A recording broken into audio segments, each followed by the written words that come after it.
Even the most successful women I've interviewed, the most successful women on the planet, they've all failed. It's part of the journey to success. Hey guys, it's Kirby. Welcome back to Pretty Unfiltered. Today we're talking about what happens when life gets messy, and I can't imagine a better person to have on the show to talk about this. She's a host and the author of It's Messy on Boys, Boobs, and Badass Women. It's Amanda de Cadenet. I think when reading this book and seeing you now, a lot of people would be like, wait, how did this happen? So why did you think it was time to actually tell your story now?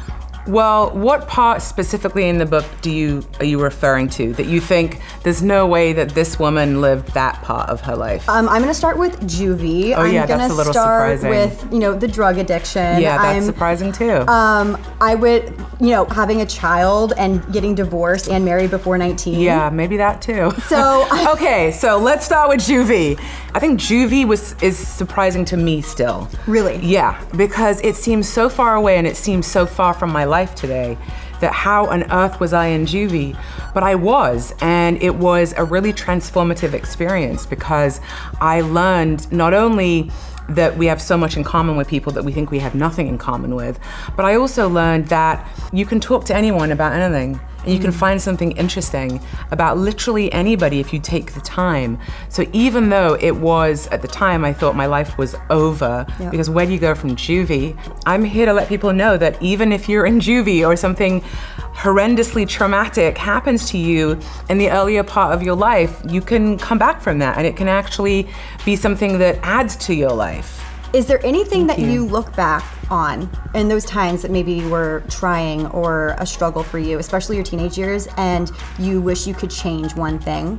There isn't anything that I wish I could change because every single one of the things that I overcame and that I survived have really shaped who I am. So there isn't anything I would change, and I know that sounds weird. At the time, I sure as hell would have changed things because there was really difficult things that I thought I was not gonna survive. But ultimately, now I'm able to look at those things and say, thank God all that happened to me. I wouldn't be me otherwise. Yeah, and it makes you a better interviewer because I feel like you can empathize with different types of women and men. Empathy and compassion. I can always tell when I meet someone if they are lacking in empathy or compassion. I just think they just haven't really suffered in life. Oh my God, yes. Right? And that's true for so many things happening right now, politically, on the internet. I actually have a chapter in my book called How to Parent in the Time of Trump.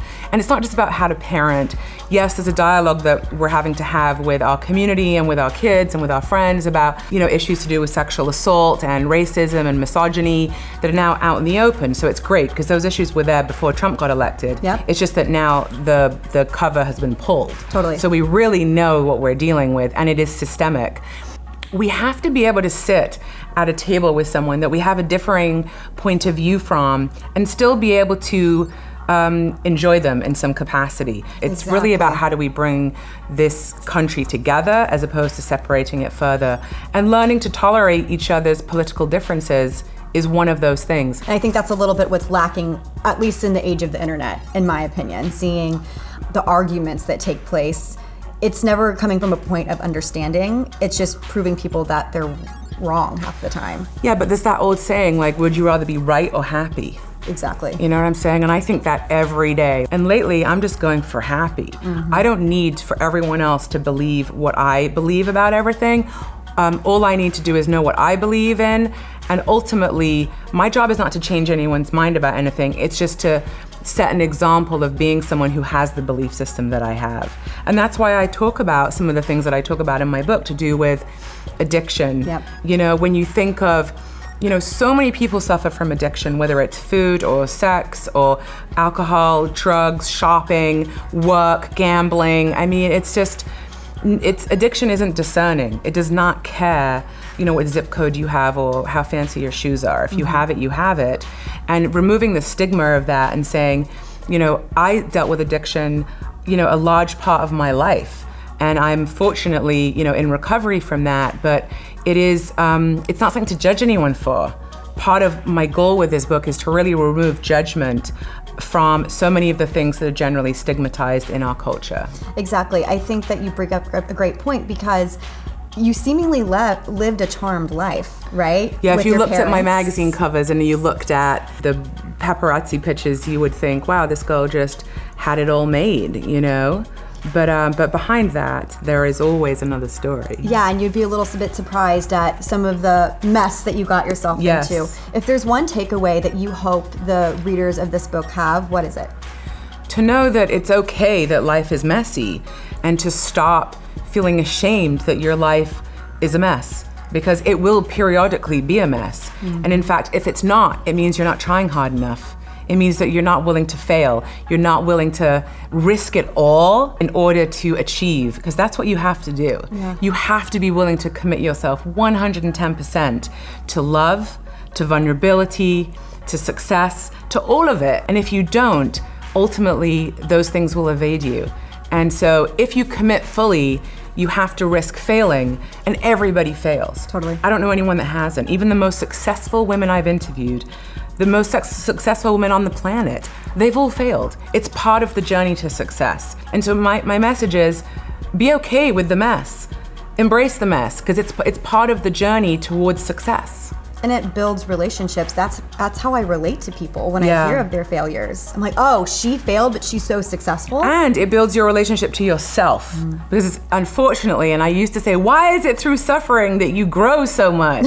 You know, couldn't it be through, you know, joy and happiness? You know, but you just don't grow in the same way. You know, like pain is the cornerstone of growth. It is really sucks that it's that way, but it is. And so your relationship with yourself gets so much stronger, because when you have overcome something and you've survived something, that is a piece of self-esteem that you developed and nurtured and grew, and it's yours, and no one can ever take that away from you. Is there anything in this book that, reading it back, you thought, oh, I'm a little embarrassed of this, or I'm nervous to put this out there? The whole book. Honestly, the whole book. It was like a week before I was suddenly like, oh my God, why have I written this? This is TMI all over the place. Is it too late? Can I like pull it back, you know? And I did. It's vulnerability. It's feeling vulnerable with sharing really personal things. But I wanted to share my experience, strength, and hope for people to know that like this is not the only way. This has just been my journey. And these are the things that have worked for me. Is there something that you've done in the past that people might see as a mistake and you consider it like a badge of honor? I mean, so many things. I'm someone that did everything out of order. You know, like I was in juvie at 15. I was hosting live TV at 15. You know, I was pregnant at 18, married at 19, divorced at 22. Like I've done everything ass backwards. And people may look at that and say, wow, she's had a completely unconventional life. But you know, that has worked for me. So often when I talk about things publicly to a room full of women, there will always be someone that comes to me at the end and says, one girl recently said to me, you know, I had a kid when I was 17 and I just felt like I had really destroyed all my chances of having the career that I wanted. And I've been really struggling with that, and hearing you say how much it gave you, and actually it was the best thing you did, even though everyone told you not to do it, you know, has given me hope. And that's why I talk about this stuff. I want to actually bring up a line that I really loved in this book. It was from your mother. And she said, Amanda, people will stare at you your entire life because you're pretty, but that doesn't mean you're special. I looked much older than I was when I was younger because I had boobs and I had curves. And I always said this to my eldest daughter, who's extremely beautiful. Even as a child, people would like stop me in the street and say, oh my God, your daughter is so beautiful. I'm like, yeah, and she's smart too. You know, and I always said to her, I was like, listen, the same thing that my mom said to me, you are a beautiful girl. That will open the door for you. It will allow you entry to practically any room you want to get into. But what will keep you in the room and ensure you're invited back and that you are an active participant at that table is your mind. What you have to say, your opinions, your point of view, what you contribute to that room when you're in it means so much more than this. As someone who looked older as a teen and getting maybe more male attention than normal, did you find that you were validated by the way men approached you? Yes, of course. There is validation in being attractive. There is validation in being successful. There is validation in people applauding you for being any of those things. The combination is extremely validating. temporarily. Yeah. For me, when I had really bad self-esteem, it was the antidote. I was like, oh my God, being young and famous and foxy is awesome. It just fills the hole of like terrible low self-esteem inside me. I'm just gonna keep this thing going. But of course it doesn't work. Yeah. Anytime you're reliant on anything outside of yourself to feel good about you, you're in trouble, because then you always need that thing. And it's never lasting. I guess my follow-up question would be then, how did you get over seeking, or not seeking men's validation, but how did you get over that high?